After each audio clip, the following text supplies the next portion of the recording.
ദൈവനാമത്തിൽ മഹത്വം ഉണ്ടാകട്ടെ. ഞാനിന്ന് സംസാരിക്കുവാൻ ആഗ്രഹിക്കുന്നത് വിശ്വാസ ജീവിതത്തെക്കുറിച്ചാണ്. അതുപോലെ തന്നെ വിശ്വാസ ജീവിതത്തിൽ ഏറ്റവും പ്രധാനപ്പെട്ടതായിരിക്കുന്നത് താഴ്മയുടെ സ്വഭാവമാണ്. അതിനെക്കുറിച്ചും ഞാനിന്ന് സംസാരിക്കുവാൻ ആഗ്രഹിക്കുന്നു. എന്താ പ്രധാനപ്പെട്ടതായി കർത്താവായ യേശു ക്രിസ്തു ഈ ഭൂമിയിലായിരുന്നപ്പോൾ നമുക്ക് കാണിച്ചു തന്നത് ആ താഴ്മയുടെ സ്വഭാവമാണ്. കർത്താവായ യേശു ക്രിസ്തു ഈ ഭൂമിയിൽ എപ്പോഴും നമുക്ക് ഒരു അനുഭവമായി തീരുവാൻ തക്കവണ്ണം ആഗ്രഹിച്ചു. എന്ന കർത്താവായ യേശു ക്രിസ്തുവിൻ്റെ സുവിശേഷ വേലയിൽ നാം ആയിരിക്കുമ്പോൾ ഏറ്റവും താഴ്മയുടെ സ്വഭാവം നമ്മളിലുണ്ടായിരിക്കണം. കർത്താവായ യേശു ക്രിസ്തുവിൻ്റെ ഒരു ജീവിതശൈലിയായിരുന്നു, അല്ലെങ്കിൽ ഒരു പ്രധാനപ്പെട്ട ഒരു സ്ഥലമായിരുന്നു കഫർന്നഹൂം എന്ന് പറയുന്നത്. കഫർന്നഹൂമിൽ കർത്താവായ യേശു ക്രിസ്തു അല്ലെങ്കിൽ സുവിശേഷ വേല ചെയ്തപ്പോൾ അദ്ദേഹത്തിൻ്റെ ജീവിത ചരിത്രത്തിൽ ഏറ്റവും വലിയൊരു ആണിക്കല്ലായിരുന്നു. അദ്ദേഹം അനേകം കാര്യങ്ങൾ അവിടെ നടത്തുകയുണ്ടായി. അനേകം അത്ഭുത പ്രവൃത്തികൾ അവിടെ നടത്തുകയുണ്ടായി. അതിൽ പ്രധാനപ്പെട്ടത് യായിറോസിൻ്റെ മകളെ ഉയർപ്പിച്ചതും ഈ കഫർന്നഹൂമിൽ വെച്ചാണ്. വിശ്വാസ ജീവിതത്തിൽ അനേകം ജനങ്ങൾ അദ്ദേഹത്തെ ഫോളോ ചെയ്യുന്നുണ്ടായിരുന്നു, അദ്ദേഹത്തെ പിൻഗമിക്കുകയുണ്ടായിരുന്നു. എങ്കിലും അവരിലൊന്നും വലിയൊരു വിശ്വാസം ദൈവത്തിന് കാണുവാൻ തക്കവണ്ണം സാധിച്ചില്ല. അനേകം അത്ഭുത പ്രവൃത്തികളും അടയാളങ്ങളും അതുപോലെ തന്നെ ഉപമകളും കർത്താവായ യേശു ക്രിസ്തു അവിടെ നടത്തുകയുണ്ടായി. എന്നിട്ട് പോലും അവർക്കൊരു വിശ്വാസത്തിൻ്റെ ഒരു കണിക പോലും, താഴ്മയുടെ ഒരു ജീവിതം പോലും അവരിൽ ഉണ്ടായിരുന്നില്ല. നമുക്ക് കാണുവാൻ തക്കവണ്ണം സാധിക്കും, അനേകം ആളുകൾ ദൈവത്തെ പിൻഗമിക്കുന്നതായി കാണുവാൻ തക്കവണ്ണം സാധിക്കും. താഴ്മയുടെ ഒരു മനോഭാവം അവരിലില്ലായിരുന്നു. മത്തായിയുടെ സുവിശേഷം 11-ാം അധ്യായം അതിൻ്റെ 23-ാമത്തെ വാക്യം പറയുന്നു, അല്ലയോ കഫർന്നഹൂമേ, നീ സ്വർഗത്തോളം ഉയർന്നിരിക്കുന്നുവോ? നിന്നെ ഞാൻ പാതാളത്തിലേക്ക് താഴ്ത്തും. നിന്നിൽ നടന്ന അത്ഭുത പ്രവൃത്തികൾ സൊദോമിൽ നടന്നിരുന്നുവെങ്കിൽ അതിപ്പോഴും നിലനിൽക്കുമായിരുന്നു. ഈ വചനങ്ങൾ കർത്താവായ യേശു ക്രിസ്തു പറയുന്നത് അത്രയധികം വ്യസനത്തോടു കൂടിയാണ്. നമുക്ക് കാണുവാൻ സാധിക്കും, സൊദോമിൽ അനേകം ശിഷ്യന്മാരെ കർത്താവായ യേശു ക്രിസ്തു അവിടെ തിരഞ്ഞെടുക്കുന്നതായി കാണുവാൻ തക്കവണ്ണം സാധിക്കും. യാക്കോബിനെയും അതുപോലെ തന്നെ ആന്ത്രയോസ്, മത്തായി എന്നിവരെ കർത്താവായ യേശു ക്രിസ്തു തിരഞ്ഞെടുക്കുന്നത് ഈ കഫർന്നഹൂമിൽ വെച്ചാണ്. എങ്കിലും അവിടെ ഒരു വിശ്വാസ ജീവിതം നയിക്കുന്ന ഒരു കൂട്ടം ജനത്തെ നമുക്ക് കാണുവാൻ സാധിക്കുന്നില്ല. ബൈബിളിൽ നമ്മൾ മുന്നോട്ട് പഠിക്കുമ്പോൾ മനസ്സിലാക്കുവാൻ തക്കവണ്ണം സാധിക്കും, ഒരു ശതാധിപനെക്കുറിച്ച് കാണുവാൻ തക്കവണ്ണം സാധിക്കും. ഈ കഫർന്നഹൂമിൽ അദ്ദേഹം കർത്താവായ യേശു ക്രിസ്തു തൻ്റെ സുവിശേഷ വേല നടത്തുമ്പോൾ ഈ ശതാധിപൻ അദ്ദേഹത്തെ കണ്ടുമുട്ടുന്നു. ശതാധിപന് ഒരേ ഒരു ആവശ്യം മാത്രമേ ഉള്ളൂ ആയിരുന്നു, തൻ്റെ ബാല്യക്കാരനെ എങ്ങനെയെങ്കിലും സുഖപ്പെടുത്തണം. കർത്താവായ യേശു ക്രിസ്തുവിൻ്റെ ഒരു കാര്യം, അദ്ദേഹത്തിന് ആ ഒരു വലിയൊരു വിശ്വാസം ഈ ശതാധിപനിൽ നിന്ന് കാണുവാൻ തക്കവണ്ണം സാധിക്കുന്നു. മത്തായിയുടെ സുവിശേഷം 11-ാം അധ്യായം അതിൻ്റെ 23-ാമത്തെ വാക്യം, നീയോ കഫർന്നഹൂമേ, സ്വർഗത്തോളം ഉയർന്നിരിക്കുമോ? നീ പാതാളം വരെ താണുപോകും. നിന്നിൽ നടന്ന വീര്യപ്രവൃത്തികൾ സൊദോമിൽ നടന്നിരുന്നു എങ്കിൽ അത് ഇന്നുവരെ നിലനിൽക്കുമായിരുന്നു. കർത്താവായ യേശു ക്രിസ്തു വ്യസന തുല്യമായിട്ടാണ് ഈ വാക്യം പറഞ്ഞിരിക്കുന്നത്. നമുക്ക് കാണുവാൻ തക്കവണ്ണം സാധിക്കും, അനേകം വീര്യപ്രവൃത്തികൾ ചെയ്തു, അത്ഭുതങ്ങൾ ചെയ്തിട്ടും അവരിലൊരു വിശ്വാസം ഉണ്ടായിരുന്നില്ല. ഇനി ഈ കഫർന്നഹൂമിൽ തന്നെയായിരുന്നു ശതാധിപനും താമസിച്ചിരുന്നത്. ആ ശതാധിപൻ ഇവിടെ നമുക്ക് മത്തായിയുടെ സുവിശേഷം 8-ാം അധ്യായം അതിൻ്റെ 5-ാം വാക്യത്തിൽ നമുക്കൊരു ശതാധിപനെ കാണുവാൻ തക്കവണ്ണം സാധിക്കും. ആ ശതാധിപൻ്റെ വിശ്വാസം ഏറ്റവും വിലയേറിയതാകുന്നു. കർത്താവായ യേശു ക്രിസ്തു പോലും അത്ഭുതപ്പെടുന്ന രീതിയിലാണ് ആ ശതാധിപൻ്റെ വിശ്വാസ ജീവിതം അദ്ദേഹം കെട്ടിപ്പടർത്തുക. ഈ പടുത്തുയർത്തിയ വിശ്വാസ ജീവിതത്തിൽ ഒരു മങ്ങൽ പോലും ഏൽപ്പിക്കാതെ അദ്ദേഹം കാത്തു സൂക്ഷിക്കുന്നതായി നമുക്ക് ഈ വാക്യത്തിൽ കാണുവാൻ തക്കവണ്ണം സാധിക്കും.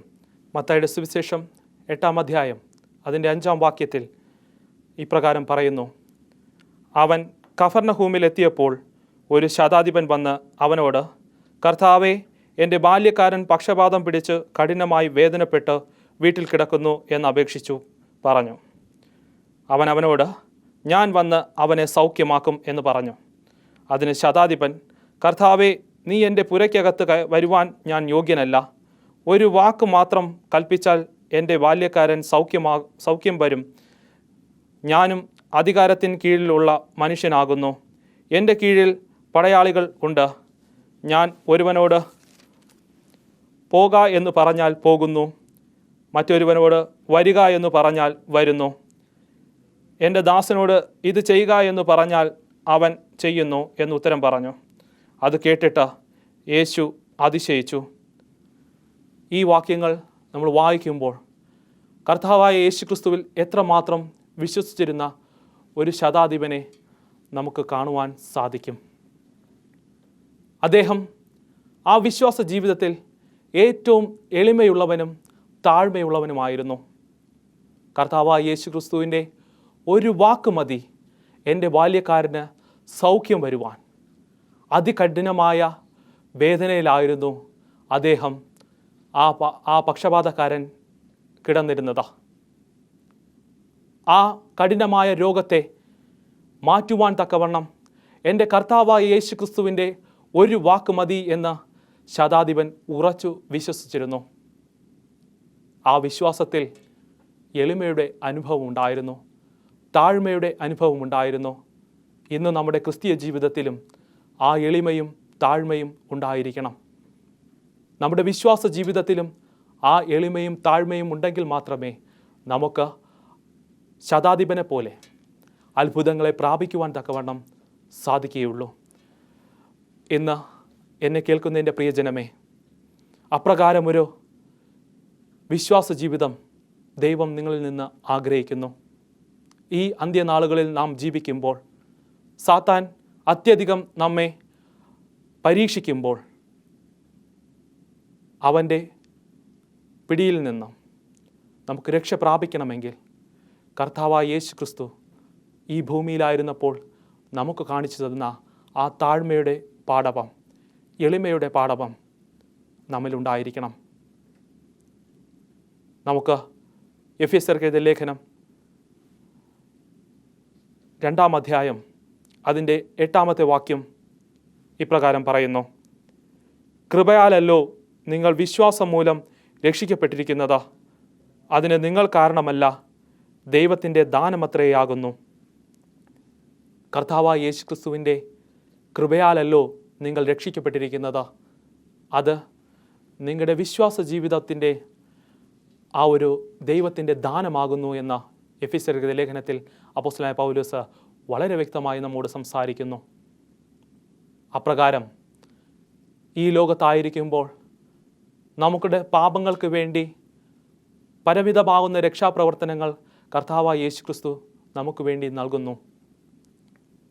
ആ കൃപ നമുക്ക് പ്രാപിക്കുവാൻ തക്കവണ്ണം ആ കൃപ നമ്മൾ പ്രാപിക്കണമെങ്കിൽ നമ്മുടെ വിശ്വാസ ജീവിതം വളരെ അനുഗ്രഹപ്രദമാകണം.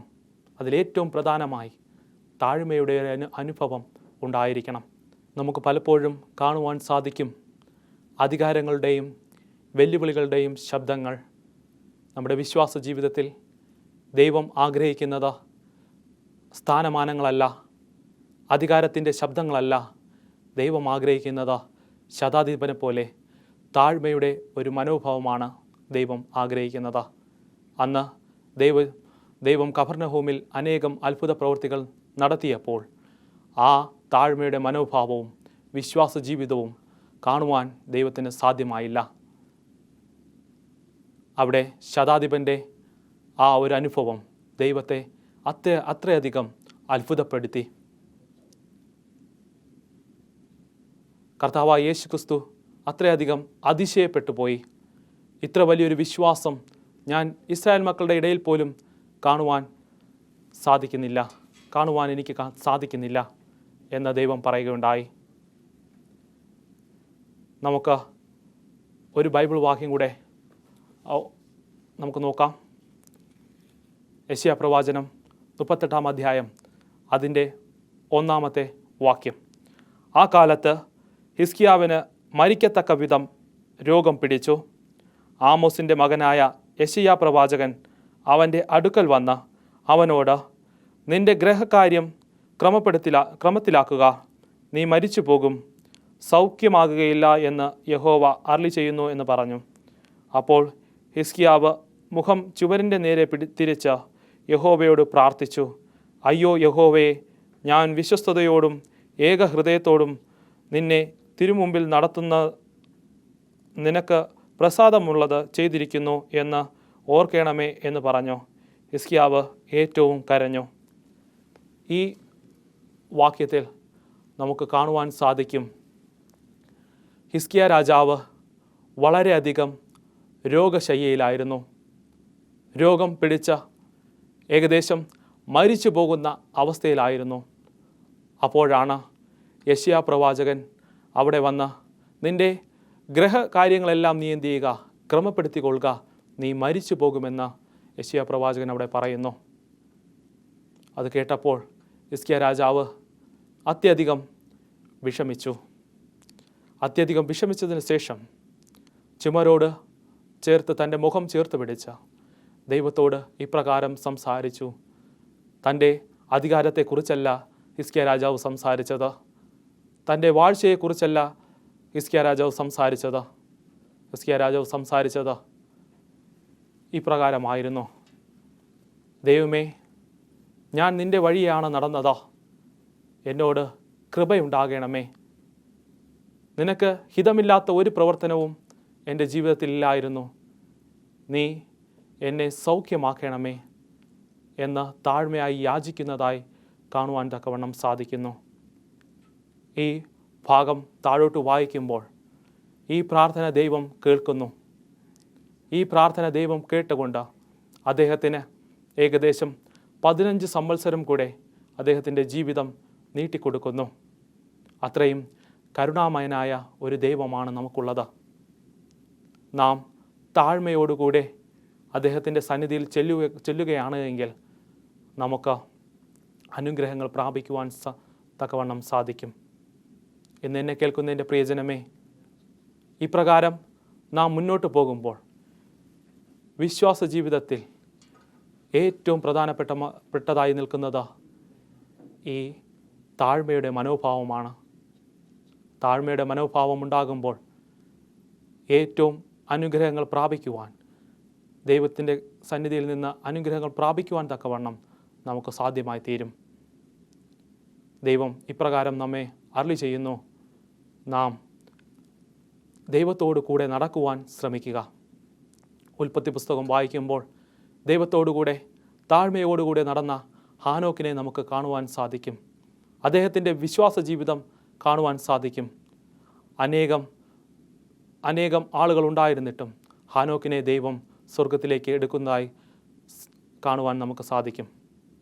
എന്നെ കേൾക്കുന്നതിൻ്റെ പ്രിയജനമേ, നിങ്ങൾ വിശ്വാസ ജീവിതത്തിൽ ഏറ്റവും താഴ്മപ്പെട്ടവനായിത്തീരുക.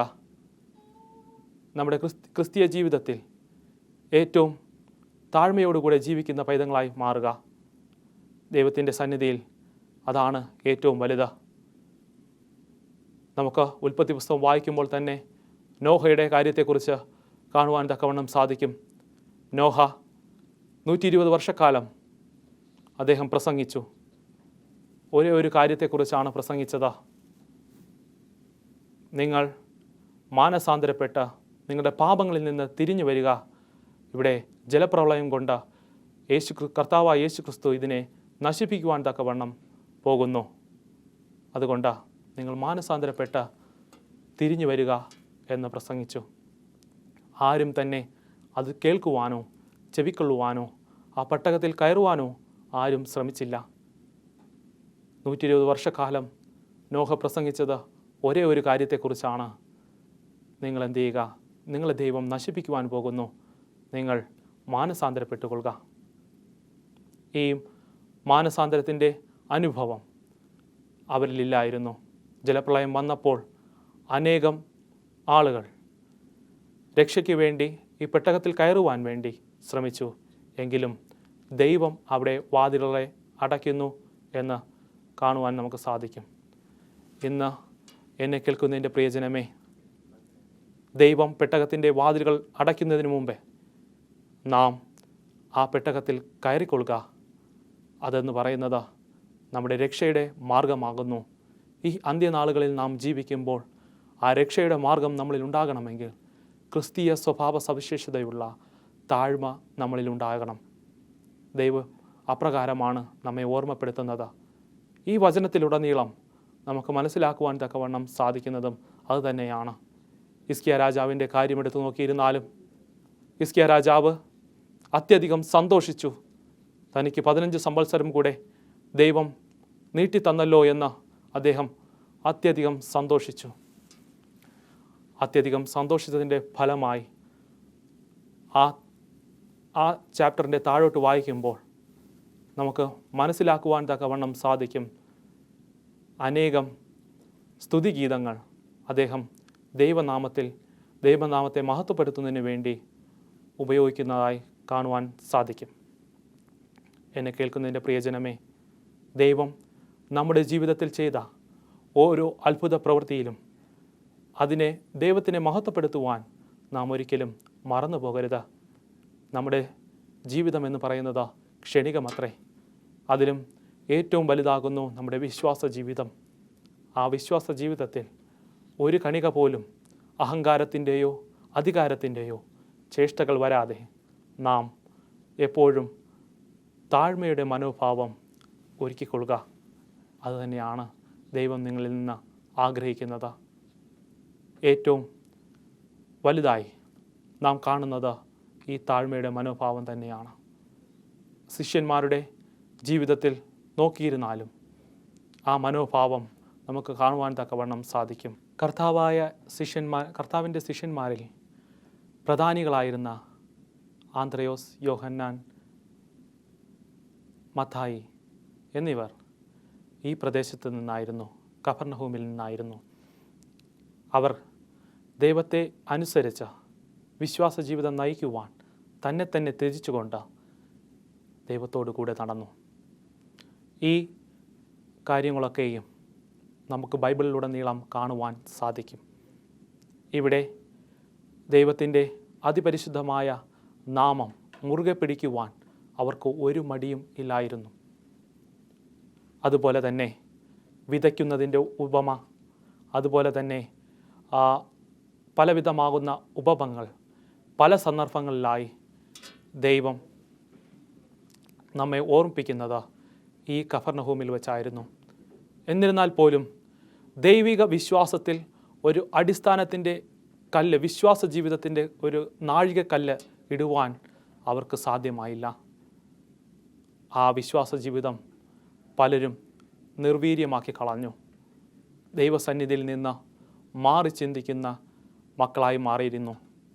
ദൈവം അത്ഭുത പ്രവൃത്തികൾ നടത്തുമ്പോൾ മാത്രം ദൈവത്തെ ഓർമ്മിച്ചുകൊണ്ട് അവർ ജീവിക്കും. ഈ അത്ഭുത പ്രവൃത്തികൾ കഴിഞ്ഞതിന് ശേഷം ദൈവത്തെ ഓർമ്മിക്കുവാനോ അവൻ്റെ പ്രാർത്ഥന പ്രാർത്ഥിക്കുവാനോ അവനിലേക്ക് അടുക്കുവാനോ ആരും ശ്രമിക്കാറില്ല.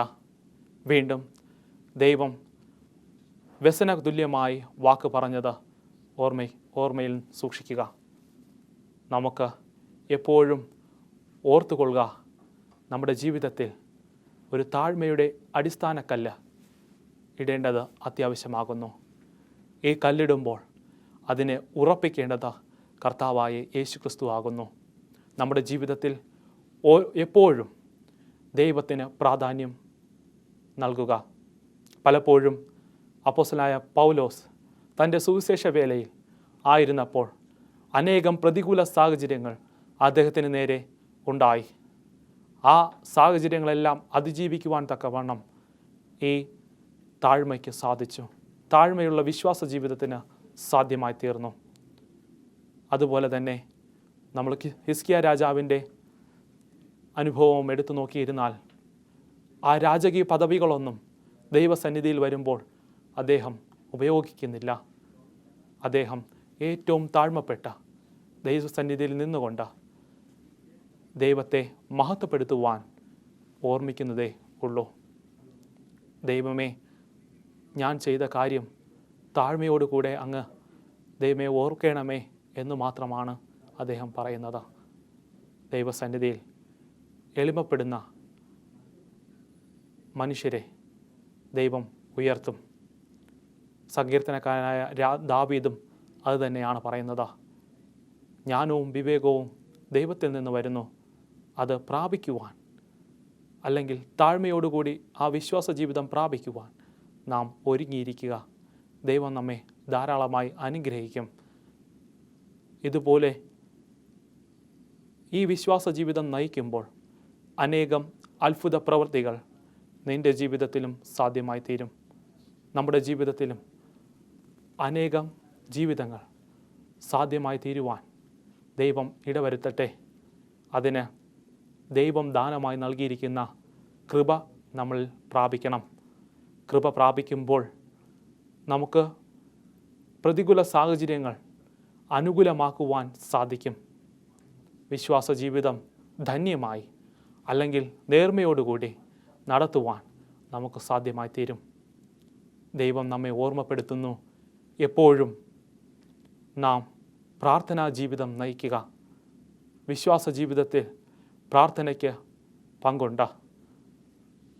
നമുക്ക് നേരിട്ട് ദൈവവുമായി സംസാരിക്കുവാൻ സാധിക്കുന്നത് പ്രാർത്ഥനാ ജീവിതം നയിക്കുന്നത് മൂലമാണ്.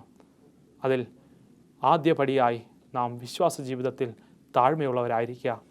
ഈ പ്രാർത്ഥന പ്രാർത്ഥിക്കുമ്പോൾ നാം എപ്പോഴും ഓർത്തുകൊള്ളുക, ദൈവസന്നിധിയിൽ പ്രാർത്ഥനാ ജീവിതം നയിക്കുക.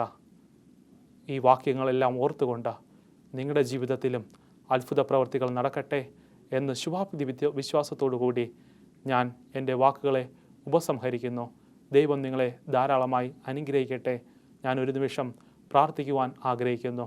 നമുക്ക് പ്രാർത്ഥിക്കാം. മഹാപരിശുദ്ധനും നിത്യനീതിമാനുള്ള ദൈവമേ കർത്താവേ, എന്ന ദൈവമേ യേശുവേ, അടിയൻ വിശ്വാസ ജീവിതത്തിൽ താഴ്മയുടെ ഫലങ്ങളെക്കുറിച്ച് സംസാരിച്ചു.